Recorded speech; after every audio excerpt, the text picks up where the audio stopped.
Welcome to Going Commando with David Bates. I'm Dave. I'm Bates. And today we'll be talking about episode 3 of Creature Commandos. Cheers to the Tin Man. Yeah, so this week was a really funny episode about G.I. Robot. That was the main focus.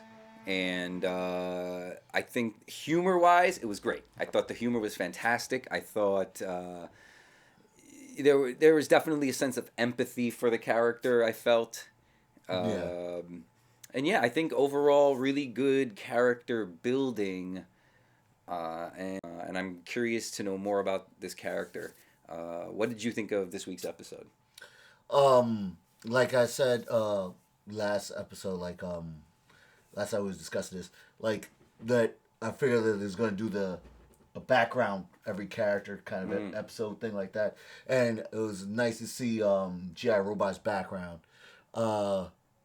I told you that killing Nazi joke will not get old. That was just funny. That's It was good. It was really characters. funny, yeah. So I actually wanted to get started by talking a little bit about that intro where they started G.I. Robot's story kind of with his company Easy Company. Easy right? Company, yes. Easy Company.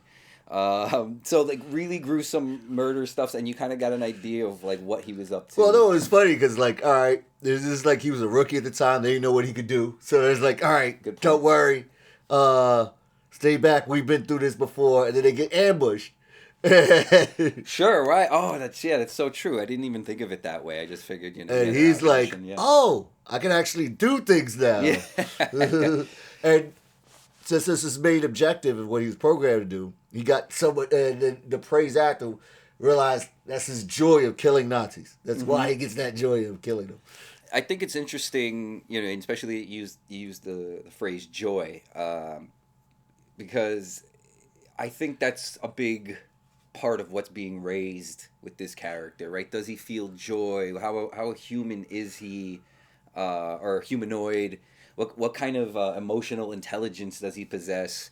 Even later on in the episode, the doctor kind of states it. Yes. At the same time, so I'm definitely curious about that. But I think what I'm trying to get at right now is the gruesomeness, right? So, like you said, yeah, he's doing his thing. He's at joy, but then this massacre occurs.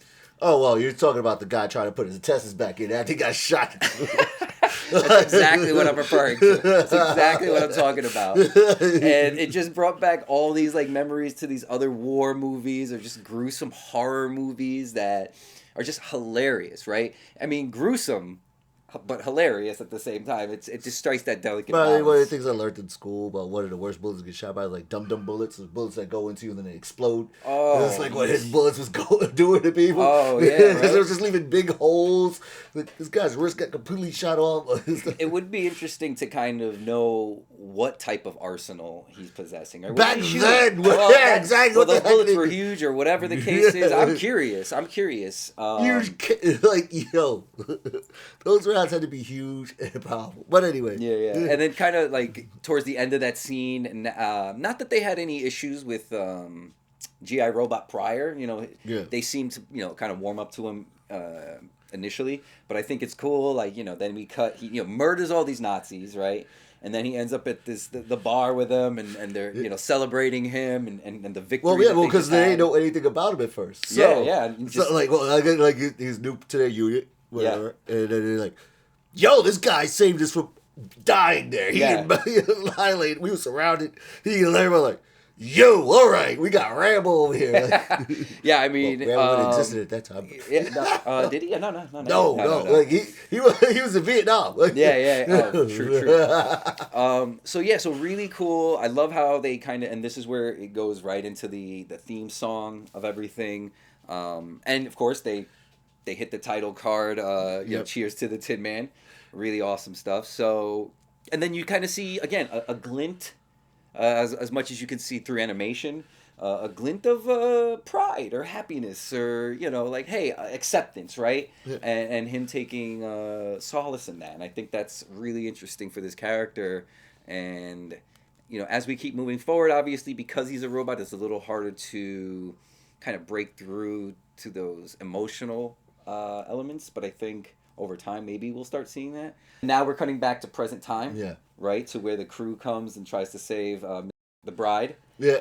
And he asks Nina, this guy, like, did he ask him then? Does he ask Flag about Nazis there? And Flag's like, no, these people are inside.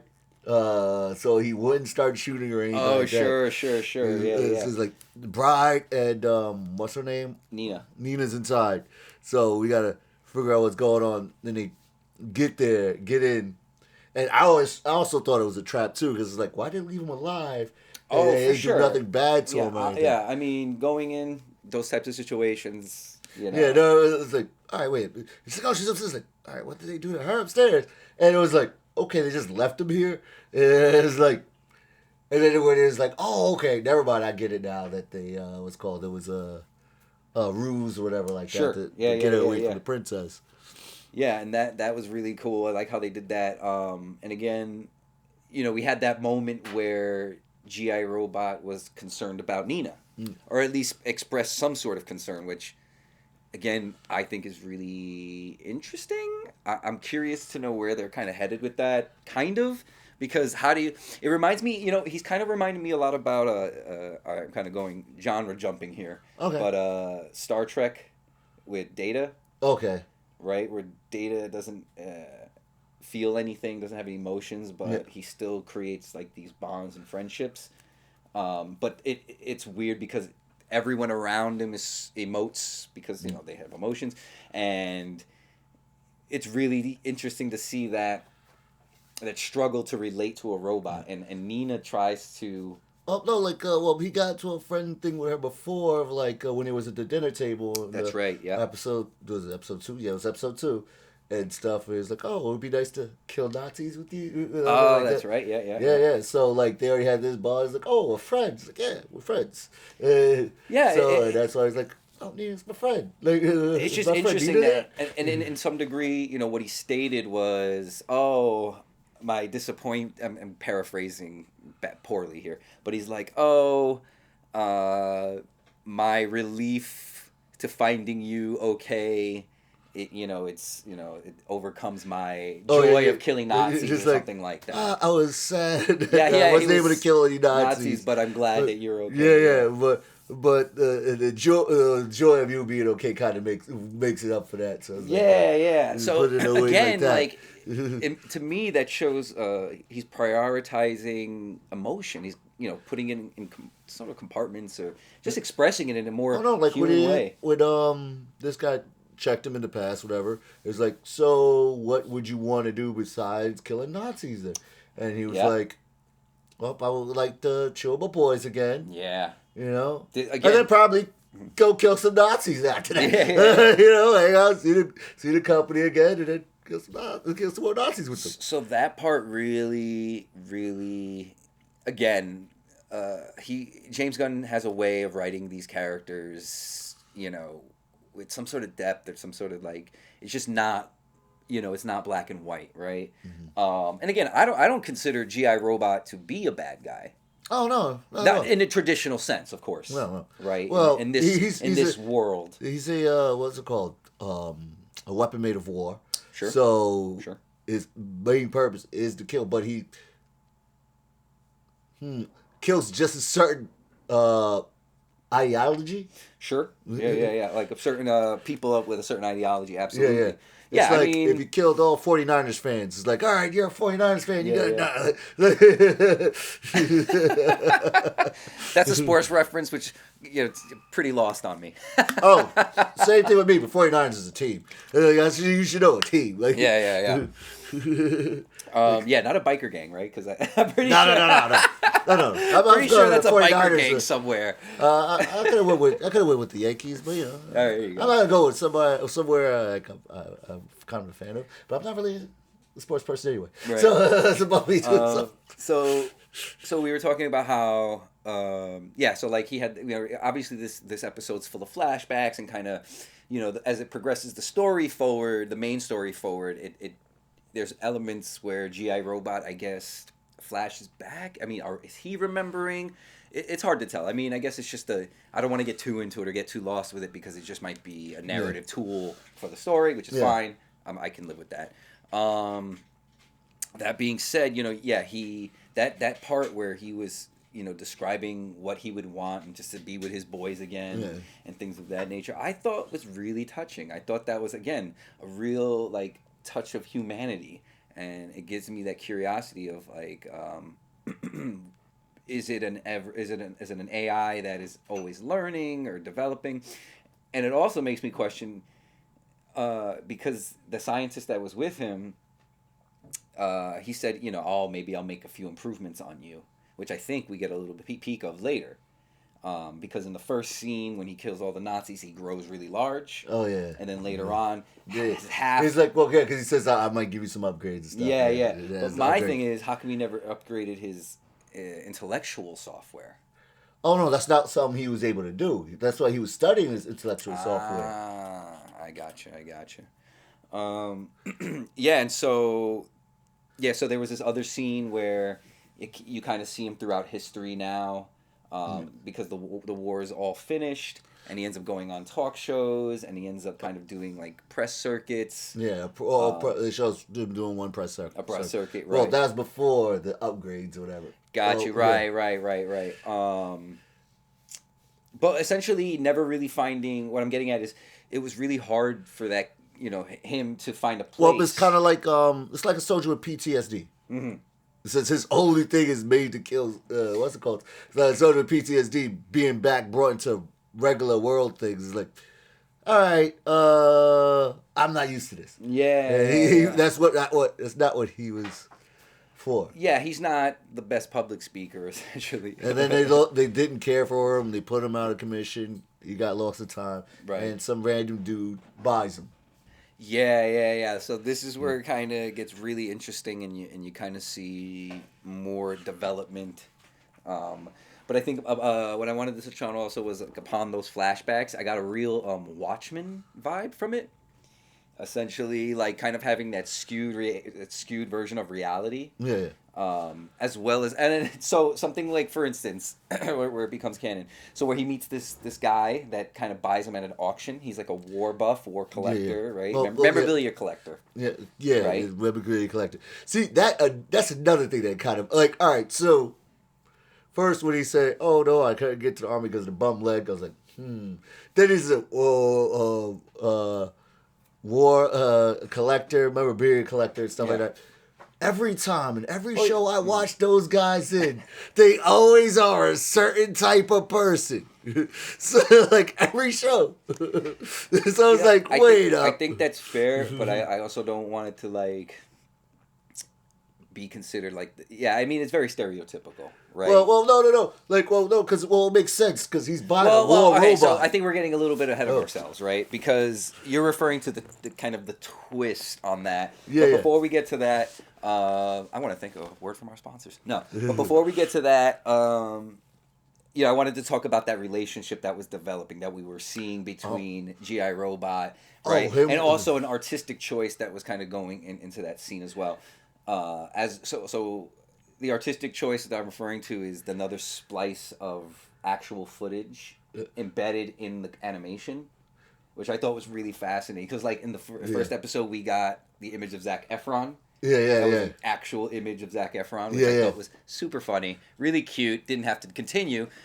And the funny thing is, I didn't notice it until you just said it. I was like, oh, that's right. Oh, really? That was real life action.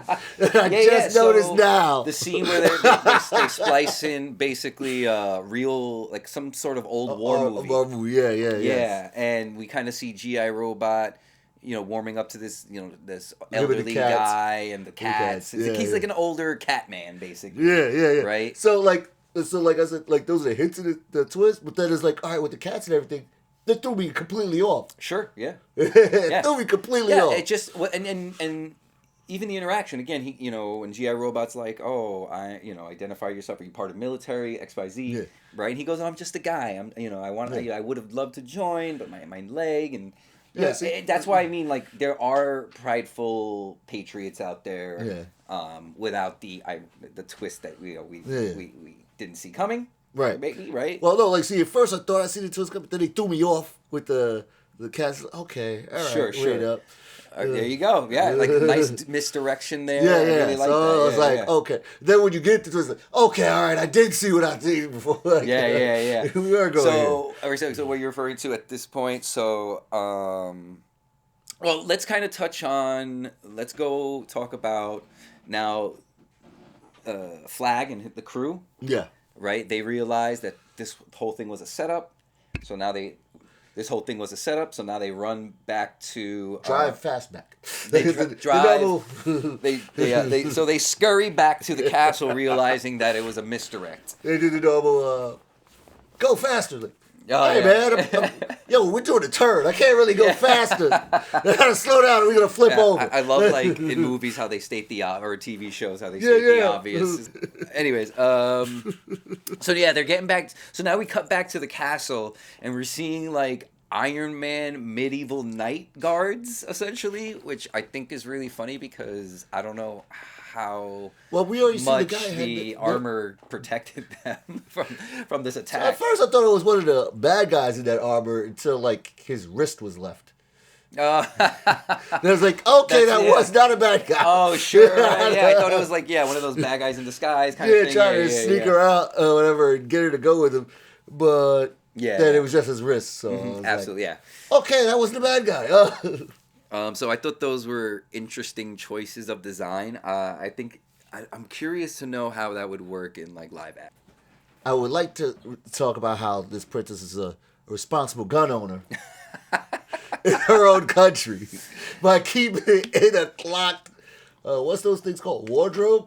Oh no, she had it in a safe. Yeah. No, in the wardrobe. Oh sure. You had to open that up, and then she had to get to the safe. It was already loaded though, so she was supposed to have the ammo somewhere else. But well, suspension of disbelief and all that, right? Yeah, like I don't know. Yeah, I don't know why the queen will have it in a safe. Like, what? Responsible. Yeah, true.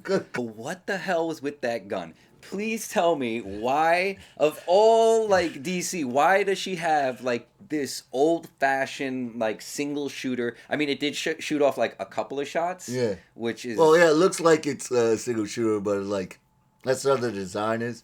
Yeah. Animation, like futuristic guns. It could probably be an unlimited ammo gun or whatever like that. Just looks like that. I don't know. I'm just wondering if it was like a steampunk influence thing. I mean, I guess there's a theme going on with the armor and this like medievalness to it, but like it also has like it was like a weird pirate's gun. Like she's the princess, the queen. Like she. I played Borderlands. I've seen a whole bunch of different weird guns. They just shoot infinite bullets or super crazy things that look.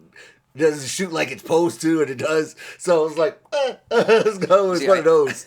But yeah, really cool scene. She obviously has some sort of survival instincts that kicked in because she was able to, defend herself, fighting off 2 guards, even 3 even. So there was a couple guards that actually grabbed her up. She scratched one in the face. Yeah. So she's not like. And she ended up shooting him. Yeah, so she's not like this damsel in distress, which is funny. It was what Rick Flag had stated to the bride at the beginning of the episode, calling them damsels. Well, she was still kind of a damsel in distress because, like, all she did was like claw a guy's face off. No, fair. And then shot him because anybody could shoot a gun when you have a gun. Fair. But I guess what I'm getting at is that there's no one in this world who isn't prepared to do what they have to do to kind of that's kind of what we're seeing, right? He's laying the ground for tough characters, gritty characters that will fight for their. Well, she's trying to fight for her life here. Yeah. So just die. Well, yeah, she didn't just lay down and take it. Let's start talking about the villain because we always never give her time. Yeah. Well, well, finally, I think we spent a little bit more time with her, which is great.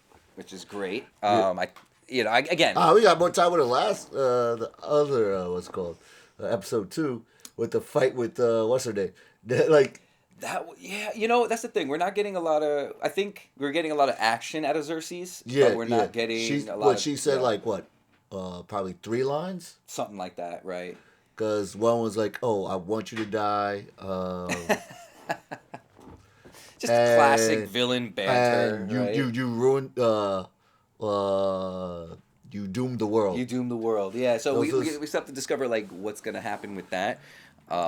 Those are lines. That was about it. Yeah. But yeah, so at this point, so your princess, character brutally slashed her like crazy. Yeah, my favorite character finally comes into play, which is fantastic. We're talking about Weasel. Weasel at this point, saves the princess at the last minute, right when she's about to die from Cersei. And I felt so bad for her. I did. I really did. I felt bad for Cersei. She got it bad. And I have to admit, even though it was a cartoon, Weasel's ferocity and the way he was animated really frightened me. It was pretty scary stuff. It just stopped. It went like a hard right turn from, this is a fun little action thing, to, whoa, this is creepy, scary, like borderline horror. And then, like, what's it called? Phosphorus, when he grabbed her face, was like, oh, whoa, all right, wait up. I didn't expect the villain to die here. Like, I know you're going to kill her off right that quick. That's when I really felt for her. I'm like, wow, this is just, like, abusive. And again, yes, we're talking about cartoons, and obviously she's the villain, at least as of the narration as of now. But I really, it was bad. It was brutal. It was brutal. Obviously, you thought she was gonna die. Oh well, yeah. I was like, whoa, wait, we're killing her off, like, because those bitches was, all right, she's a god, she should be able to survive this, right? And I was like, this is like, I expect to like get her face. Well, I definitely assumed. I was surprised that Weasel caused any damage, which to me is interesting because now it's setting principle to where people's level power sets are. Yeah. Right. Obviously, we're seeing gods for the first time. Yeah. But they're bleeding. Yeah. Right. They're fighting.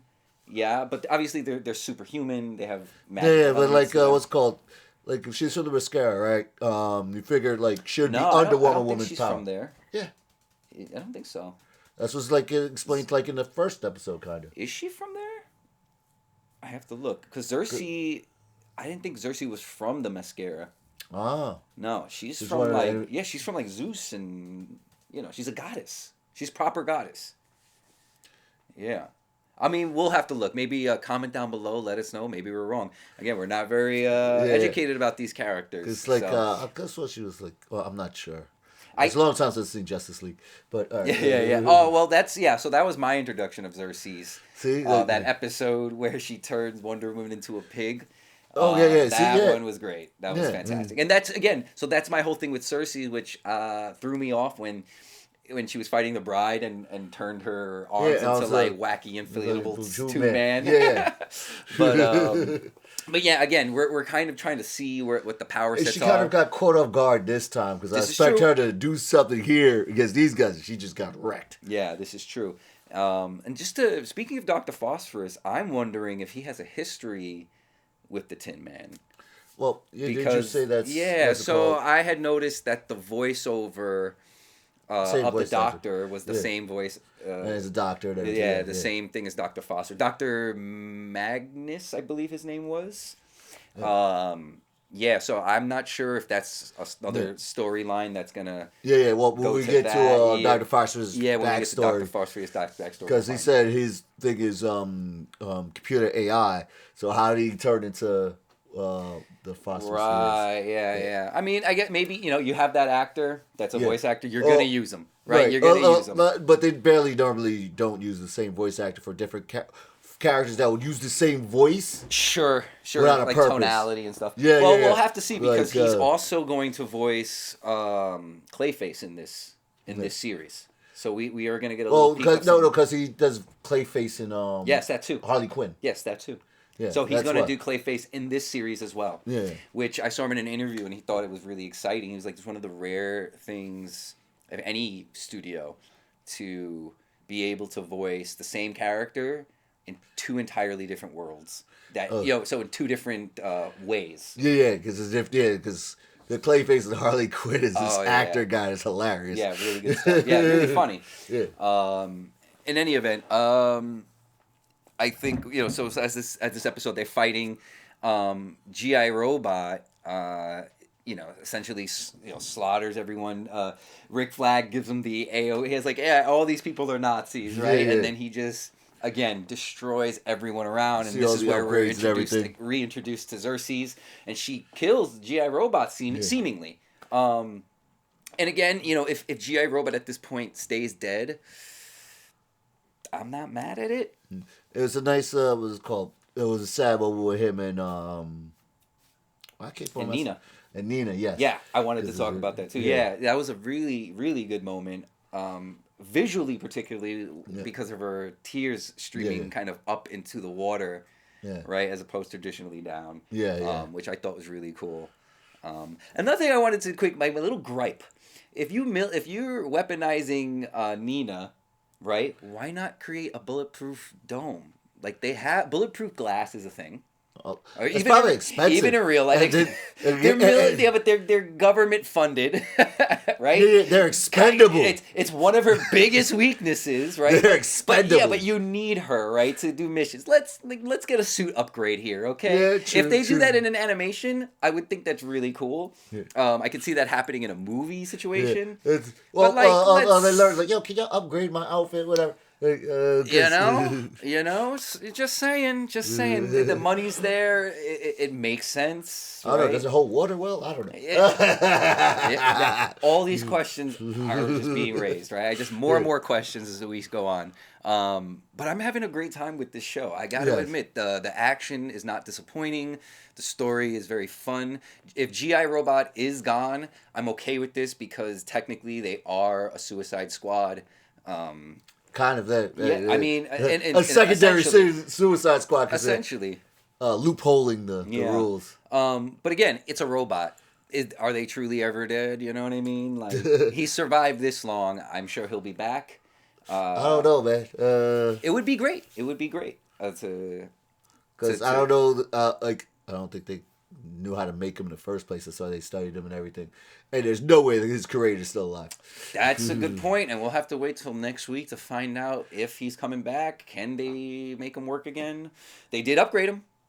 Well, yeah, that was when his brain was intact, but I don't think that's gonna happen. Yeah, well, I guess we'll have to wait and see. What are your final thoughts on this? R.I.P. GI Robot. You will be missed. He died with doing what he loves. Which is killing Nazis. No,